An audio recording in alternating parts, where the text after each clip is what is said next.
I am Inspector, and I solve mystery. Welcome to my new case. Puccini's voice, weathered by 1,000 stylus passes, drifted through my North Oxford rooms, thin, persistent, not unlike the mist that pressed itself against the window panes with the tenacity of old regrets. Autumn had arrived, with the particular melancholy reserved for university towns. Leaves surrendering one by one, the city's stone grown damp and contemplative, every corner a museum of memory. I sat at the table, the crossword open before me, its black and white grid offering the day's first and most forgiving battle. Morning sustenance, abandoned mid-preparation. 5. The pencil hovered, then faltered, as if wary of committing to the obvious. Toast had presented itself too easily. 5 letters, yes, but too eager, too complete. The clues seemed to demand more, the aftertaste of something begun and left unfinished. A breakfast as a metaphor for all the small ruptures that mark a life. I sipped at my tea, now tepid, and watched the condensation creep down the glass. Across the street, a lone cyclist moved through the fog, umbrella held aloft like a scholar's eccentric flag. I thought, perhaps for the 100th time, about the arrogance of mornings, the suggestion that anything could be begun anew, that routine might insulate one from the accidents of fate. The aria found its crescendo, then retreated, and for a moment I allowed myself to drift in that liminal space between resignation and anticipation. The telephone's shrill insistence severed the music and the thought at precisely the moment they seemed most willing to merge. Lewis's voice, careful as always, carried a note of unease beneath its surface. He reported a missing person. Dr. Margaret Henley, senior custodian of Corpus Christi's medieval manuscripts, last seen in her kitchen sometime after 7. No forced entry, no sign of struggle. Her neighbor, a man with the observational habits of a retired don, had noticed the absence. No Margaret at the window, no ritual feeding of the college cats. It was the particulars, relayed with Lewis's understated precision, that unsettled the air between us. The kitchen table, a single slice of bread, half buttered, the knife placed with the kind of deliberate care that speaks of either fastidiousness or distraction. The kettle, still warm but cooling, a teacup poised in expectation. Beside it, a copy of Chaucer's Canterbury Tales, open to The Nun's Priest's Tale, a story of pride and illusion, of dreams foretelling disaster. The scene had the quality of theatre, too composed to be accidental, too restrained for panic. There was a quiet audacity in its incompleteness. Lewis recounted the rest. Doors locked, purse and keys left in the hall, no evidence of hasty departure. The milk sat untouched on the step, the rubbish bag arranged with a precision that spoke of someone unaccustomed to disorder. I could almost see the kitchen in my mind, a room where absence made itself felt in the smallest details, a tableau, more eloquent than any note left behind. I agreed to meet him at the cottage, though the crossword still called to me with its unresolved challenge. There was something in the phrasing, abandoned mid-preparation, that refused to let go, a resonance between the puzzle and the vanished woman. I thought of the butter, a shallow furrow drawn across the bread, widening before it stopped, as if a mind had changed course halfway through the simplest of acts. A notepad on the sideboard, its hotel crest faint, bore a carefully inscribed number and a name unfamiliar to me.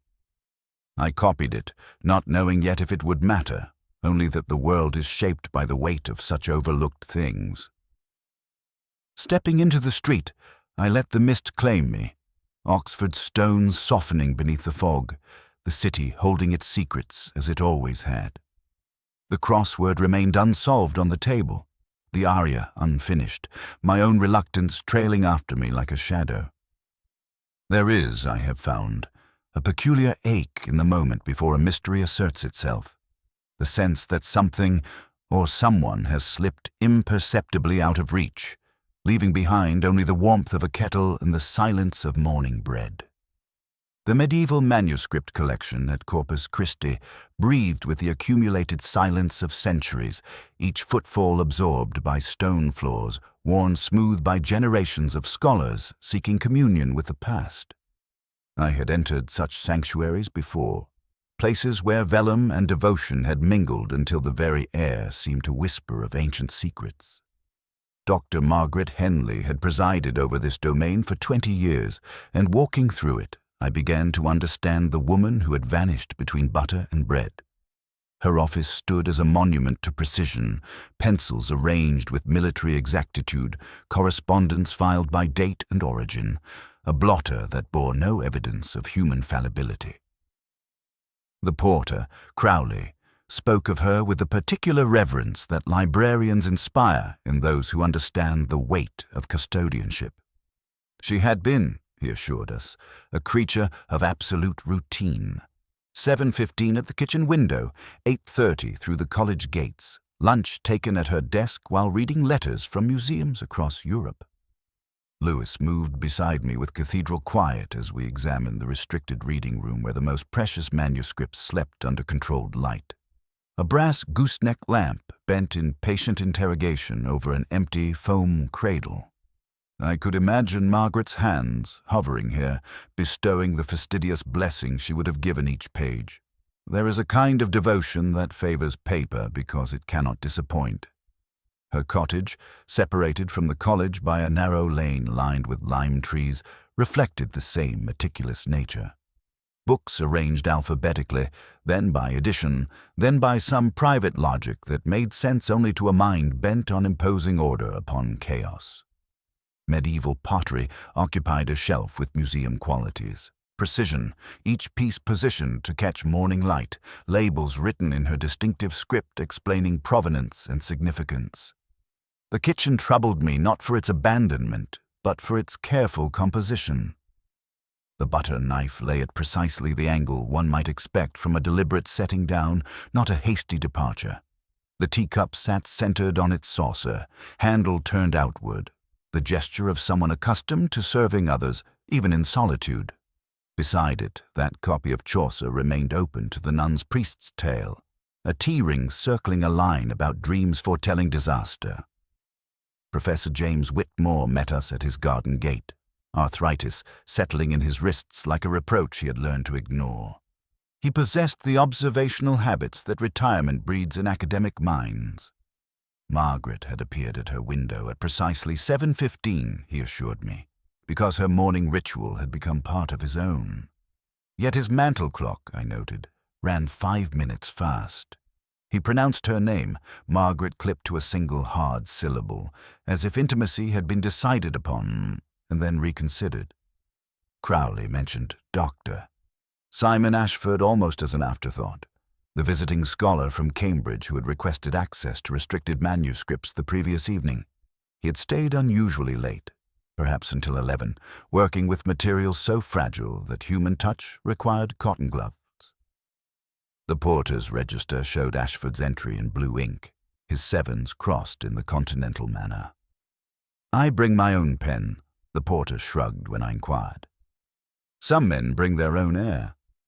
What struck me most profoundly was how people spoke of Margaret, with respect, certainly, but tinged with something more complex. She had been formidable, one colleague offered. "She never forgot a promise," said another, the emphasis too carefully placed. It is a tell, that rehearsed praise. Words that have been edited carry the shadow of their earlier, less generous drafts. Standing in her empty domain, surrounded by manuscripts that had outlived empires, I sensed that Margaret Henley had been a woman who commanded rather than invited, who guarded her sanctuary with the vigilance others reserve for lovers. Her disappearance was not merely an event, but a disruption, a sudden discord in the carefully composed symphony of academic life. The answer, I suspected, lay not in the kitchen's theatrical disorder, but in these ancient texts that had claimed her devotion and, perhaps, sealed her fate.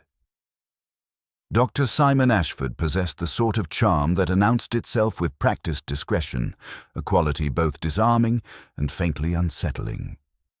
I found him in the manuscript reading room, bent over the illuminated psalter with the reverent attention of a man who understood the weight of centuries. His hands moved across the ancient vellum with practiced delicacy, yet I noticed how they trembled almost imperceptibly when Margaret's name entered our conversation. He spoke of her with professional courtesy, each word carefully measured like ingredients in some delicate scholarly recipe.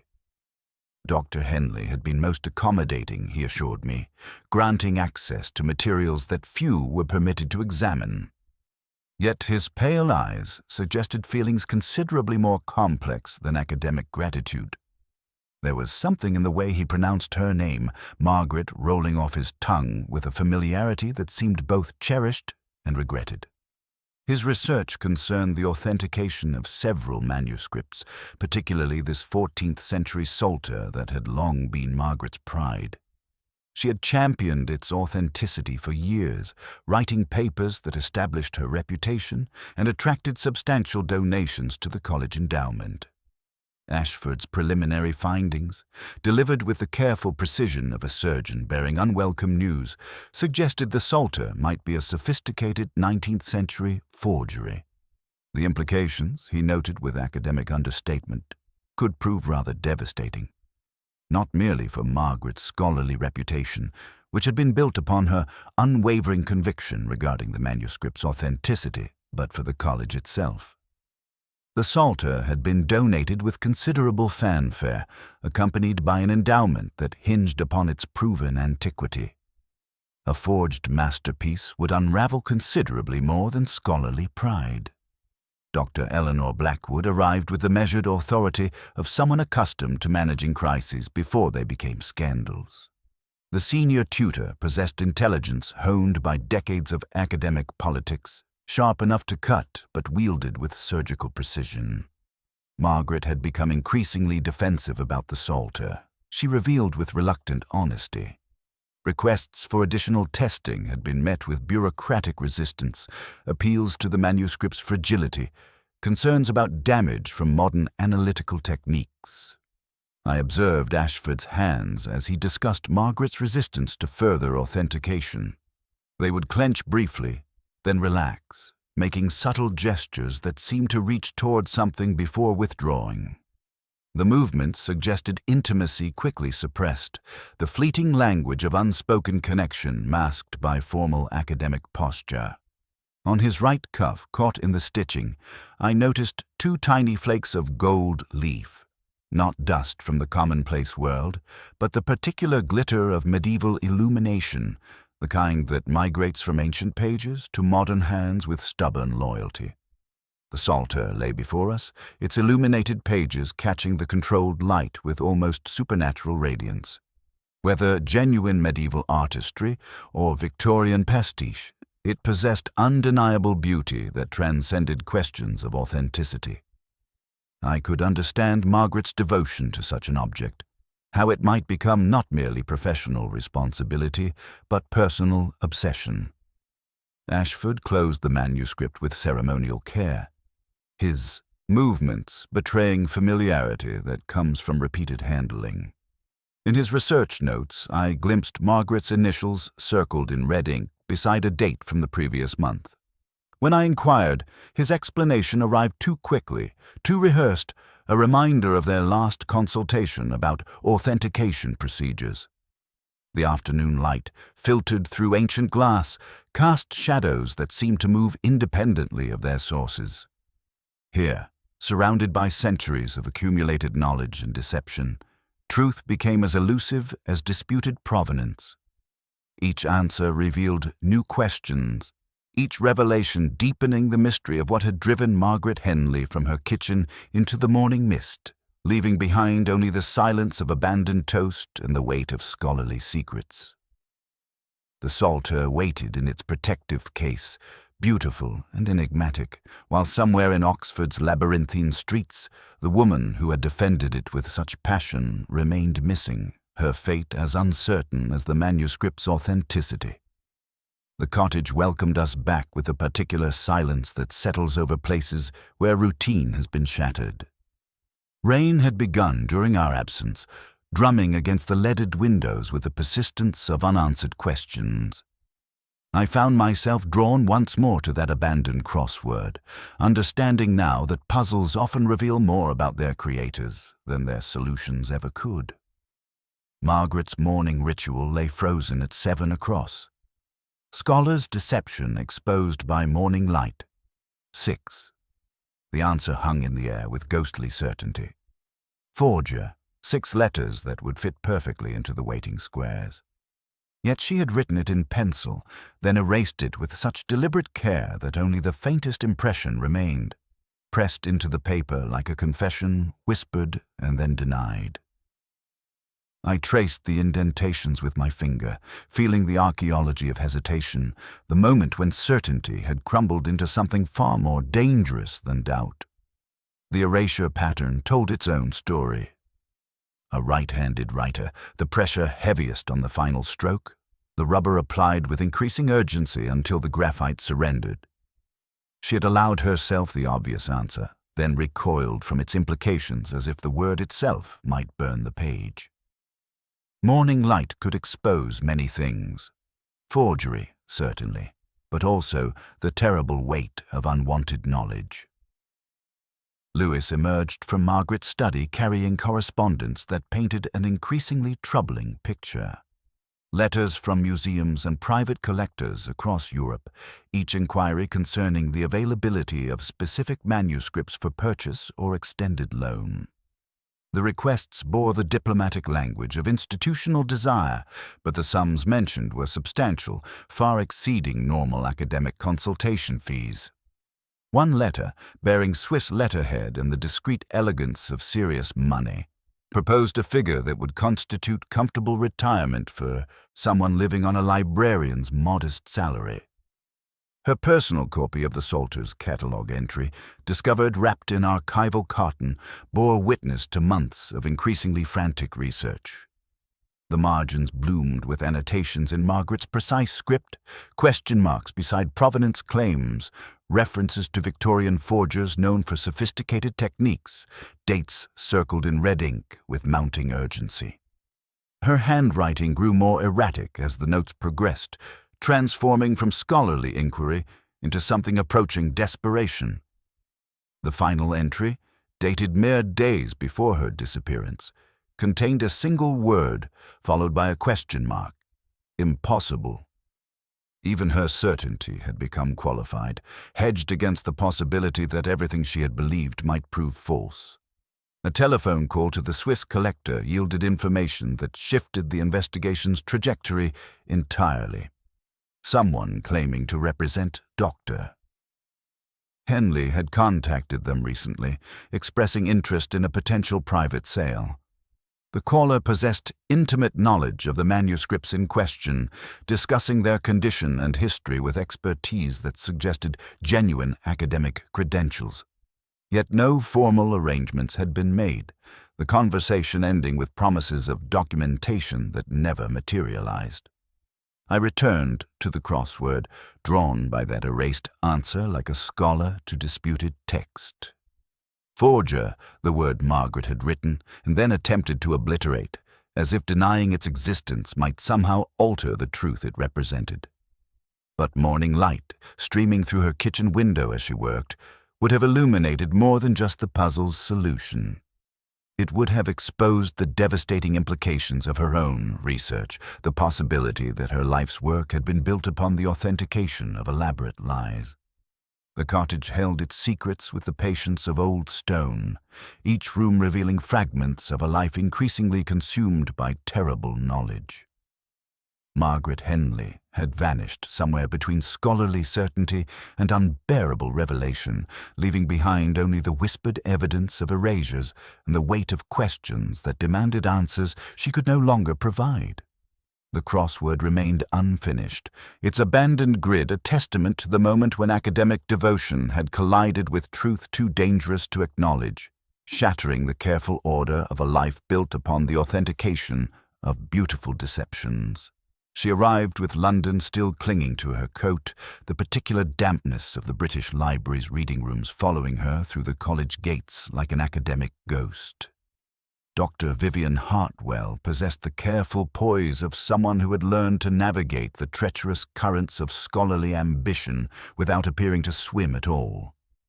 We met in a sitting room made austere by portraits of long-dead benefactors, their painted eyes offering the kind of judgment that comes only from having escaped earthly consequence. Hartwell spoke of Margaret with the complicated affection reserved for former mentors who have become professional rivals.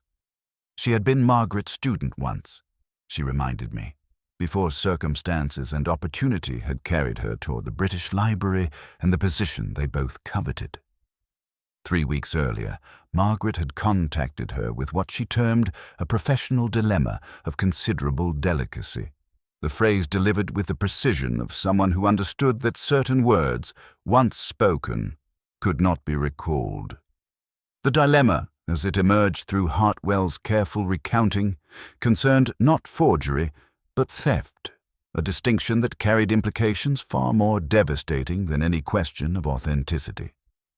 Margaret had discovered evidence suggesting that several manuscripts in Corpus Christi's collection, including the prized Psalter, were stolen goods acquired by Victorian collectors through methods that transformed cultural patrimony into private treasure.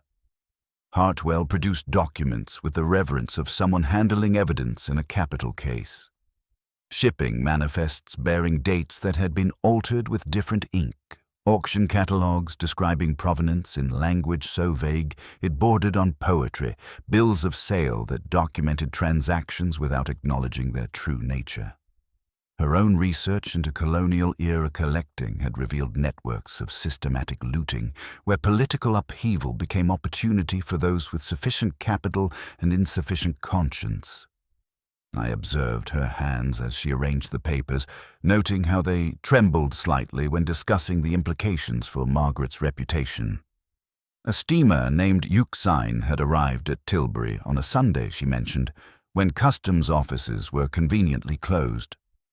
The detail struck me as significant, not for what it revealed, but for the careful planning it suggested, the kind of forethought that transforms opportunism into systematic crime.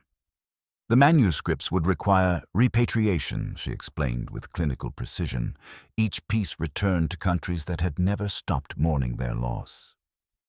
Margaret faced the prospect of dismantling the collection she had spent 2 decades building, watching her life's work disappear into diplomatic pouches and museum crates.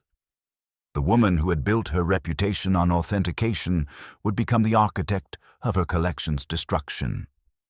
There was something in Hartwell's voice when she spoke of Margaret's distress. Not triumph, despite their professional rivalry, but genuine concern for someone whose devotion to scholarship she understood and respected. She had advised caution, documentation, the careful accumulation of evidence before making revelations that could not be retracted. Strange's telephone call arrived with the jarring intrusion of modern urgency into our medieval contemplations. His voice carried the particular satisfaction of someone who had uncovered financial irregularities. Margaret's bank account showed a recent deposit of £5,000, the money arriving by electronic transfer from a Swiss account whose origins remained diplomatically obscured. The sum hung between us like an accusation, transforming academic crisis into something more immediately criminal. £5,000 represented substantial money for someone on Margaret's salary, yet it seemed modest compared to the potential value of the manuscripts under discussion. A retainer, perhaps, or compensation for preliminary negotiations that had progressed further than anyone had realized. Hartwell received this news with the sharp attention of someone accustomed to parsing evidence for hidden meanings. The money carried its own questions. Had Margaret been selling information, or had she progressed to something more concrete? The afternoon light, filtered through ancient glass, cast shifting shadows across documents that now seemed less like academic research and more like criminal evidence, each page a testament to the complex relationship between scholarship and theft that had defined Margaret's final weeks. The porter's lodge breathed with the accumulated wisdom of 37 years. its air thick with beeswax polish and the particular dampness that clings to Oxford stones like institutional memory made manifest. Albert Crowley inhabited these nocturnal hours with the quiet authority of someone who understood that darkness reveals truths daylight prefers to conceal, his presence as much a fixture of Corpus Christi as the medieval walls themselves. He possessed the kind of institutional memory that made him simultaneously invaluable and slightly dangerous. A living repository of whispered conversations, clandestine meetings, and the small human frailties that accumulate in academic shadows like dust in forgotten corners. His keys lay arranged with ceremonial precision, each one a guardian of secrets he had learned never to speak, unless asked with sufficient authority. Margaret had been staying late with increasing frequency, he revealed, often working alone in the manuscript room until well past midnight. The special collections required delicate handling, manuscripts so fragile that human breath could damage them, illuminations that faded under ordinary light.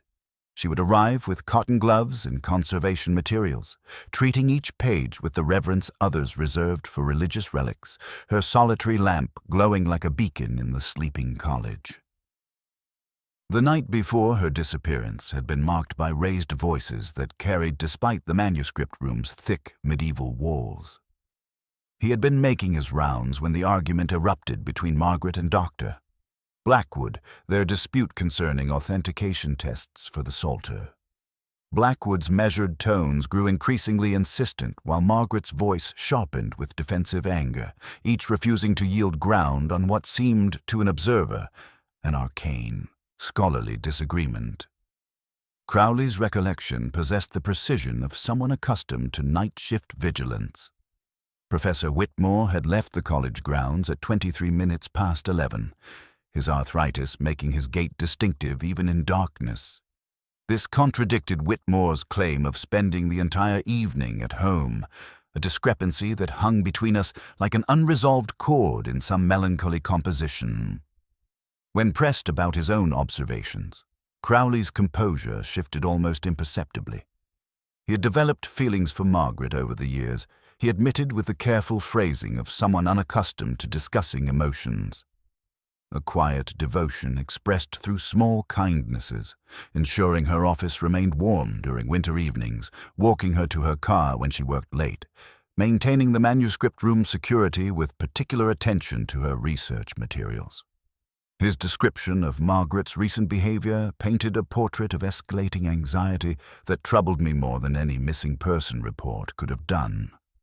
She had begun jumping at unexpected sounds, checking and rechecking the locks on manuscript cases with obsessive frequency. Her hands, normally steady enough to handle documents centuries old, had developed a slight tremor when she thought herself unobserved. She had started leaving lights on in areas she had previously navigated by memory, as if darkness itself had become threatening. I noticed, examining the visitor's register while Crowley spoke, that the entries showed subtle variations in ink color and pen pressure that suggested different writing implements. Ashford's signature bore the continental precision of a crossed 7, while another entry, partially obscured by a coffee stain, showed the distinctive broad strokes of a fountain pen filled with sepia ink, an affectation I had observed in Whitmore's correspondence. The evening before her disappearance, Margaret had asked Crowley to walk her through the manuscript room one final time, checking every case, every lock, every window latch. Her attention had focused particularly on the Psalter's protective housing, her fingers testing the mechanism repeatedly as if expecting to find evidence of tampering. She had thanked him with unusual formality, shaking his hand with the gravity of someone offering farewell. Leaving the porter's lodge, I carried with me the weight of Crowley's quiet observations and something more tangible, the knowledge that the college's ancient stones had witnessed more than scholarly pursuits. They had absorbed arguments, hidden affections, and the subtle shifts in human behavior that precede great unravelings. The porter, moving through corridors like a shadow, had seen more than he knew and known more than he said, his devotion to Margaret offering a glimpse into the hidden emotional architecture of her final days. Whitmore's cottage breathed with the comfortable disorder of intellectual retirement, its rooms layered with the archaeology of a scholarly life, half-finished translations scattered across surfaces that had forgotten their original purpose, correspondence bearing the increasingly fragile handwriting of colleagues who had outlived their own reputations, and wine bottles arranged with the precision that suggested either refined taste or the methodical habits of consolatory drinking. The floorboards announced each footfall with dry complaint, while arthritis had taught him to move with the economy of someone who understood that pain was a conversation requiring careful negotiation. He poured from a burgundy that looked chosen to impress a policeman who might appreciate such gestures, though his hands trembled slightly as he performed this ritual of hospitality. Under gentle pressure, delivered with the courtesy one academic extends to another, his carefully constructed narrative began to yield its hidden chambers. He had been more than Margaret's neighbor, he admitted with the reluctant honesty of someone unaccustomed to confession. They had conducted a discreet affair for several months, he revealed, meeting in the careful spaces that academic discretion provides for forbidden intimacies. Their relationship had flowered between professional courtesy and personal longing, sustained by evening conversations that transformed scholarly debate into something approaching tenderness. It had ended when Margaret discovered his involvement in what he termed a regrettable episode, the questionable acquisition of a Byzantine manuscript 20 years earlier. He had used his position and connections to help a dealer bypass export restrictions, transforming cultural patrimony into private property through the alchemy of academic legitimacy. The transaction had seemed harmless at the time, a favor between colleagues that enriched scholarship while harming no one visible. Margaret had found his involvement morally intolerable, he explained with weary precision. Her reaction had surprised him with its vehemence, not anger, but a kind of moral revulsion that made continued intimacy impossible. The revelation that Margaret's own collection might be similarly compromised had driven her to seek his advice, creating an irony so painful that neither could acknowledge it directly. She had come to him as the only person who might understand the weight of such knowledge, yet his very understanding made him complicit in the corruption she sought to escape. From his desk drawer, Whitmore produced a letter bearing Margaret's careful script, pages that trembled in his arthritic hands. She had written, but never sent it, he explained, the words too dangerous for postal service, yet too important to leave unrecorded. The letter outlined her dilemma with academic precision, revealing her plan to quietly return the disputed manuscripts to their countries of origin, using her own savings to compensate the college for their loss. I observed his fountain pen as he spoke, a albiage, heavy instrument with a broad nib. Its converter stained the warm brown of sepia ink. The same generous strokes I had noticed in Crowley's register, where someone had signed with sepia flourish, despite claiming to be home that evening. His pen, it seemed, had been walking when he claimed to be sleeping. The letter revealed Margaret's profound fear that exposing the truth would destroy not only her career, but the college's reputation. She had calculated the financial impact with characteristic attention to detail, understanding that her personal sacrifice might barely cover the institutional damage her revelations would cause. Her final paragraph quoted Horace, slightly misremembered, about right action needing no chorus, almost correct, and therefore wholly hers. The cottage's silence held the weight of unfinished conversations and the particular sadness that accompanies moral compromise. Whitmore had become both confessor and accomplice, the one person who understood Margaret's dilemma and the last who could offer absolution. Their shared knowledge had created intimacy even as it made forgiveness impossible, binding them in recognition of their mutual corruption while she planned her solitary redemption. Dr. Eleanor Blackwood's rooms possessed the austere perfection of a mind that had learned to impose order upon chaos through sheer force of will. Books stood arranged by subject and date with military precision, their spines aligned as if awaiting inspection.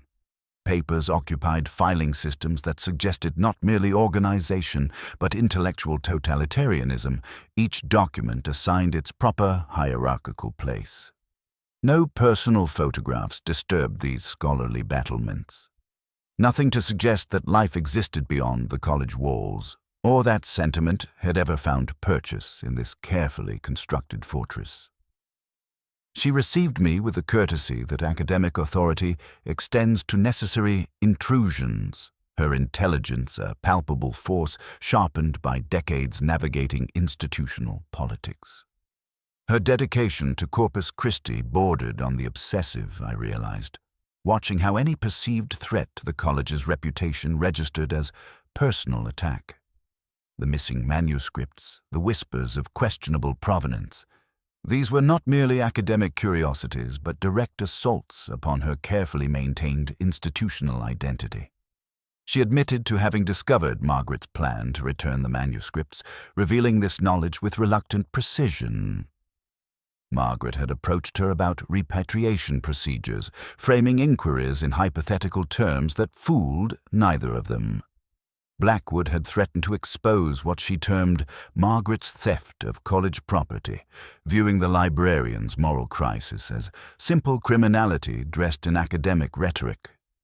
The authentication of the psalter, she insisted with defensive intensity, was necessary for insurance valuations, not to expose forgeries.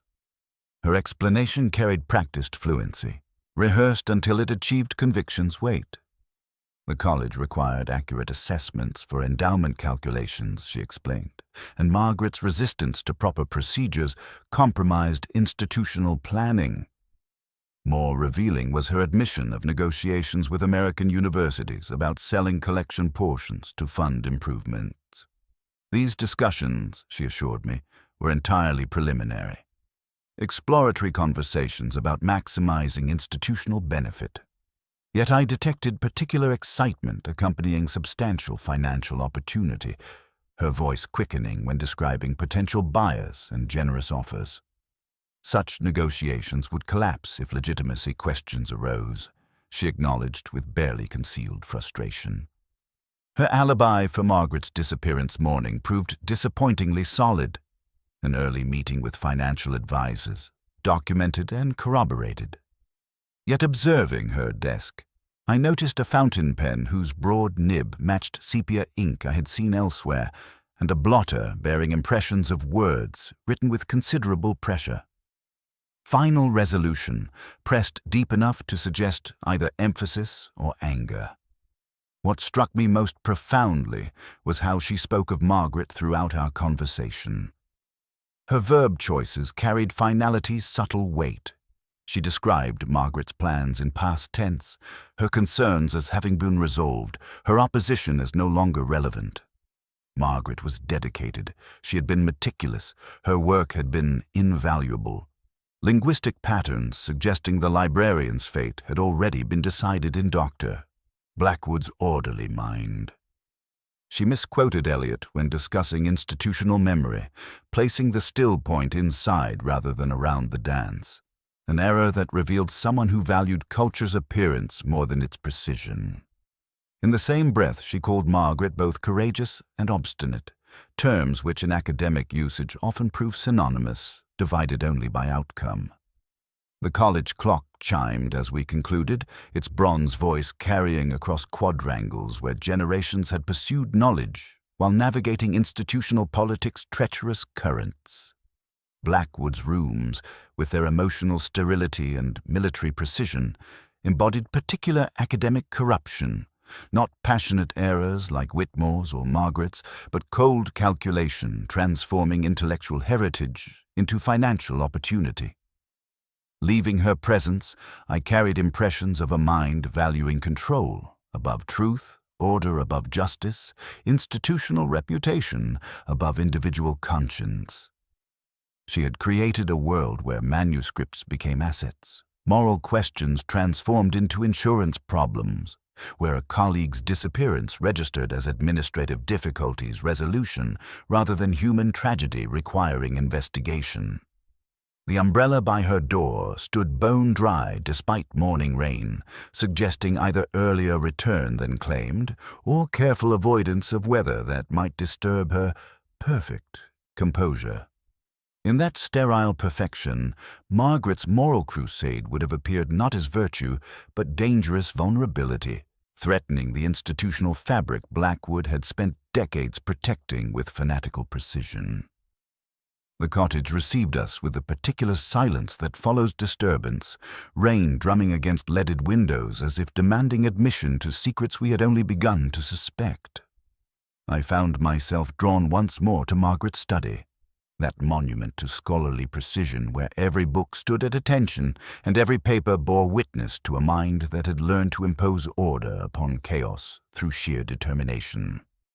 Her desk, solid oak, worn smooth by decades of academic labor, had yielded its obvious confidences during our initial examination. Yet furniture, like human nature, possesses depths that reveal themselves only under persistent inquiry.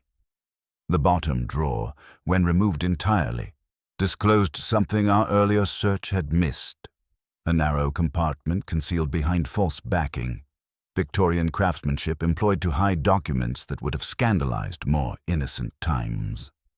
The mechanism surrendered with reluctant dignity. A brass screw slightly brighter than its companions, a whisper of felt where air should have grown stale, the faint resistance that speaks of secrets deliberately preserved. When I pressed the interior molding, something answered with a click as polite as an apology, revealing the cache Margaret had assembled with scholarly thoroughness and growing desperation. The photocopied documents told their story with the quiet authority of historical truth. The disputed Psalter, that jewel of medieval illumination which had anchored Margaret's reputation, possessed a provenance more troubling than any question of authenticity. German occupation had driven the monks of a Greek monastery to unthinkable choices, their sacred treasures becoming currency in transactions that traded cultural patrimony for survival itself. Brother Methodios had sold the manuscript to British soldiers in 1943, the documentation revealing not criminal intent, but the terrible mathematics of wartime necessity. His letters, preserved in careful translation, spoke of choosing between preserving lives and preserving art, accepting that future generations might condemn decisions that present circumstances had made inevitable. The soldiers, perhaps understanding the manuscript's significance, had carried it to England with the reverence of men who recognized beauty even amid destruction. More damaging still were letters from the monk's surviving family, correspondence spanning decades as they sought the manuscript's return. Their patient campaign for repatriation had encountered systematic obstruction and doctor. Blackwood's name appeared throughout these exchanges like a recurring accusation. Her responses, couched in diplomatic language, had promised consideration while delivering delay, citing conservation concerns and institutional policies that protected possession while preventing investigation. The final document bore the weight of Margaret's ultimate decision, a draft letter to the Greek Ministry of Culture, offering to return the Psalter and requesting assistance in identifying other stolen artifacts within the collection. The letter was dated the day before her disappearance, its formal language unable to conceal the moral urgency that had driven its composition. Her signature appeared at the letter's conclusion, written with fountain pen pressed firmly against paper, suggesting determination rather than hesitation. Yet examining the document more closely, I noticed something that would have escaped less practiced observation. The watermark belonged to college notepaper, but the fold lines contradicted institutional origin. These were personal creases, not office filing marks. She had written her confession in the college fortress, but carried it home to sign in solitude. The cottage held its revelations with reluctant dignity, each document a testimony to Margaret's transformation from institutional guardian to moral crusader. The Psalter's beauty remained undimmed by its troubled history, yet knowledge of its theft transformed appreciation into complicity, aesthetic pleasure into ethical compromise. Standing in that study where Margaret had wrestled with conscience, surrounded by evidence of systematic deception disguised as academic stewardship, I understood the weight that had driven her from breakfast table to whatever fate awaited beyond her kitchen door. She had chosen truth over comfort, justice over security, accepting exile from the scholarly world she had inhabited with such distinction. The rain continued its percussion against ancient glass, each drop a reminder that some storms cleanse while others merely wash away foundations that seemed permanent until tested by moral weather. Margaret Henley had set herself against institutional corruption with nothing but documents and unwavering conviction, her courage illuminating truths that others preferred to keep hidden in darkness. The manuscript reading room had acquired the hushed gravity of a confessional by evening, ancient light filtering through leaded glass to cast shadows that seemed to move with their own quiet purpose. Dr. Simon Ashford sat before the disputed Psalter like a penitent before an altar, his earlier charm now as fragile as the vellum pages that had witnessed centuries of human folly. I placed Margaret's hidden documents before him with the ceremonial precision of someone presenting evidence that would reshape more than scholarly reputations. His confession arrived with the weary resignation of someone who had carried deception too long in solitude. Margaret had discovered that his authentication work was being funded by a private collector whose interest in scholarly accuracy was purely mercenary. Manuscripts deemed genuine would be acquired at prices that transformed academic research into elaborate commercial ventures, turning the sacred act of authentication into a marketplace transaction disguised as scholarship. The arrangement had seemed harmless initially. He explained with the careful phrasing of someone who had rehearsed justifications until they achieved the weight of truth. A way to fund legitimate research while satisfying collector enthusiasm, he called it, though his hands trembled as they touched the Psalter's protective case. Margaret had threatened to expose his compromised position unless he agreed to support her repatriation plan, wielding documentation that revealed how authentication had been corrupted by financial interest. Her moral clarity had been absolute, he recalled, with something approaching admiration. No negotiation, no compromise, only the stark choice between ethical behavior and professional destruction. She possessed correspondence that traced his funding through shell corporations and anonymous donations, her librarian's instincts proving more formidable than any academic tribunal. Yet, as Ashford spoke, describing Margaret's final ultimatum with increasing agitation, I realized his confession illuminated something more sinister than scholarly corruption. Margaret had not vanished voluntarily, driven by guilt into some self-imposed exile. She had been murdered by someone who could not afford to let her revelations destroy their carefully constructed world, someone whose stake in institutional deception transcended mere professional embarrassment. The breakfast scene, I now understood, had been theatrical performance designed to suggest sudden departure. Yet the killer had made one crucial error, a detail so subtle that only intimate knowledge could have prevented the mistake. When I asked Ashford about Margaret's morning habits, his response carried the force of revelation. Margaret never ate toast for breakfast, preferring fruit and yogurt, a dietary preference known only to those who had observed her daily routines with devoted attention. The half-buttered bread, that seemingly perfect detail suggesting interrupted routine, was actually evidence of ignorance disguised as knowledge. Someone had staged Margaret's departure using assumptions rather than facts, creating a scene that satisfied surface observation while betraying deeper unfamiliarity with the woman they claimed to know intimately. This revelation narrowed the field dramatically. Ashford, despite his compromised position, lacked the personal connection necessary for such detailed deception. Blackwood's institutional concerns did not extend to breakfast preferences. Only one person had demonstrated both the emotional investment and intimate knowledge required for such elaborate staging.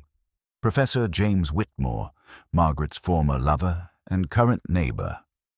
The porter's register, with its distinctive sepia ink signatures, testified to Whitmore's presence at the college when he claimed domestic solitude. His fountain pen, that broad-nibbed instrument I had observed in his cottage, had been walking through college corridors while he maintained alibis of arthritic immobility. The man whose joints protested movement had somehow found strength enough for murder when faced with exposure of his own complicity in manuscript trafficking.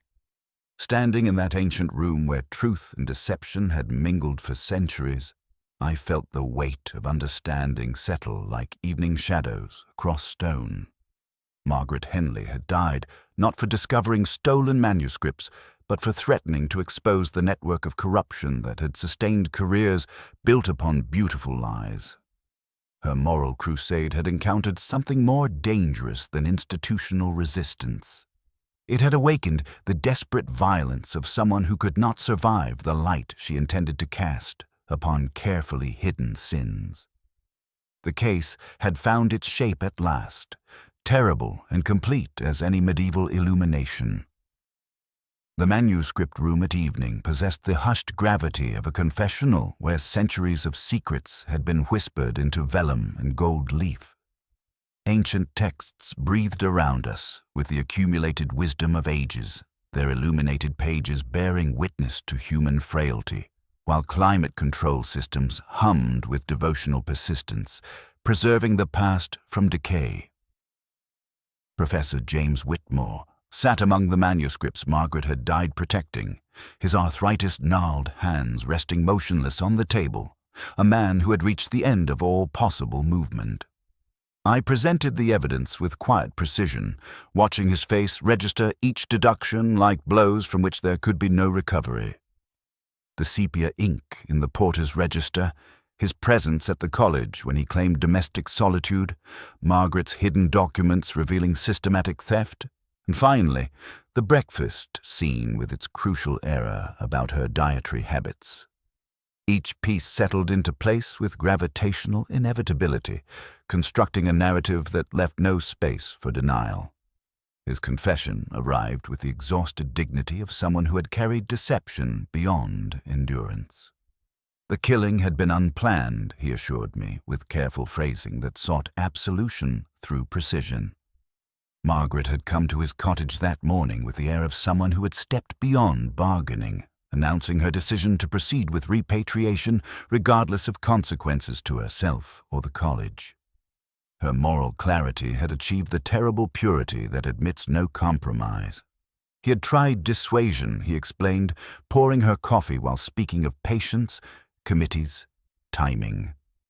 When persuasion failed, when she remained unmoved by appeals to pragmatism and institutional loyalty, Margaret delivered her final ultimatum. She would expose his involvement in manuscript trafficking, revealing the network of corruption that had sustained his comfortable retirement through beautiful crimes. The Byzantine Codex, that favor done in a different century's light. She would name him not from revenge, but because truth makes no exemptions for old affection. The argument escalated beyond academic disagreement into something primitive and desperate. In a moment of panic and rage, when 20 years of careful concealment faced destruction at the hands of someone he had loved, Whitmore struck her with a medieval brass candlestick from his collection. The blow was clumsy, angled, belonging to panic rather than intent. Afterward, there was a sound in the room he had never heard before, a sound like a library when someone shuts the last book. She was not heavy, he said, but she was irrevocable. Using strength that arthritis should have denied him, he carried Margaret's body to the college, hiding it in the manuscript vault's climate-controlled storage area, where temperature regulation would delay decomposition while he planned permanent disposal. The vault accepted her as it accepts all things requiring preservation, without question, locked in air that makes even pain archival. Returning to stage the breakfast scene, he had attempted to create evidence of voluntary departure. The kettle, the knife, the bread. He believed he remembered toast in her house once, in some other season, and did not know that habit had changed. Fruit and yogurt, I said, watching understanding settle like evening shadows. He had rehearsed intimacy and missed the detail that proves it. The immediate police investigation had made body disposal impossible, trapping him in increasingly complex deception while Margaret's remains lay hidden among the manuscripts she had died trying to repatriate. He would have shifted the body later when the city slept, but investigation arrived with its usual untimeliness. His final words carried the weight of complete moral collapse. He had killed the woman he loved to protect secrets that were no longer worth keeping, destroyed the only person whose respect had mattered to preserve a reputation built upon systematic theft. Love, he said, is a scholar's word for the weakness that makes courage possible. He had killed the only person who had asked him for honesty without requesting forgiveness as change. The ancient texts around us seemed to whisper of other betrayals, other moments when moral clarity had been answered with violence, while Margaret Henley's final act of courage lay vindicated in the very vault where her killer had sought to hide the consequences of his fear. The cottage kitchen received me with the particular silence that follows revelation, afternoon light slanting through leaded windows to illuminate the scene where everything had begun. The half-buttered bread remained on its plate like evidence of interrupted intention, cold butter acquiring the faint schoolroom smell of abandonment. I sat at Margaret's table, understanding now that the toast had been more than misleading evidence. It had become symbol of her interrupted life, her moral plans severed by the very corruption she had sought to expose with such unwavering devotion. The manuscripts had completed their quiet migrations home. Greece received its stolen psalter through diplomatic ceremonies that honored both cultural patrimony and the woman who had died, ensuring its repatriation. Other ancient texts followed similar paths, boxed like patients returning to familiar air. Corpus Christi survived with reputation intact, institutional memory proving more resilient than individual conscience, while Dr. Blackwood had quietly resigned to accept a position at an American university where questions about provenance carried less historical weight. I reflected on the peculiar tragedy of academic life, where the pursuit of knowledge becomes corrupted by ambition and the desire for immortality through scholarship. Libraries transform from sanctuaries into battlegrounds for reputation, their quiet corridors echoing with the silent violence of intellectual dishonesty. Margaret had possessed moral clarity that made compromise impossible. She saw the world in stark terms that proved both admirable and, ultimately, fatal in a profession that preferred comfortable ambiguity. The college bells chimed as I walked through Oxford's ancient streets, mist clinging to the dreaming spires with the persistence of old secrets. Stone, weathered by centuries, seemed to whisper of other betrayals, other moments when truth had proven more dangerous than beautiful lies.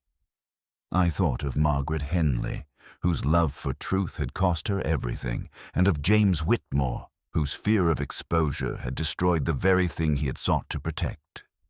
Between them lay the bitter irony of secrets no longer worth keeping, preserved through violence that made their preservation meaningless. Returning to my flat as evening settled over the city, I found myself drawn once more to that morning's crossword, abandoned when Lewis's call had summoned me to this investigation. Morning sustenance, abandoned mid-preparation. 5. The answer had seemed obvious then. Toast, 5 letters fitting the surface interpretation. Yet understanding Margaret's story had revealed the clue's deeper meaning, the way crosswords sometimes speak in metaphors that transcend their grids. The answer was trust, something far more fragile and infinitely more precious than bread. Trust abandoned when moral clarity demanded uncomfortable choices.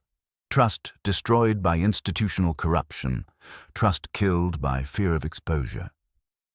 Margaret had trusted in truth's ultimate value, while Whitmore had trusted in deception's sustainability. Their collision had been inevitable, written in the margins of stolen manuscripts and the careful annotations of a woman who could not ignore systematic theft. I wrote the 5 letters with deliberate precision. Trust. The word fitted where the other had merely flattered, revealing how the obvious answer often conceals the essential one.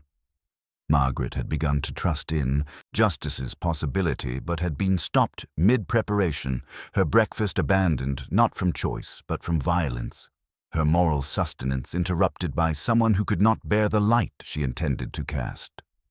The opera played softly as rain began against my windows, Puccini's voice carrying the weight of all human longing and loss. In her cottage kitchen, Margaret Henley's toast had grown cold, a testament to morning sustenance abandoned not through appetite's satisfaction, but through trust's betrayal.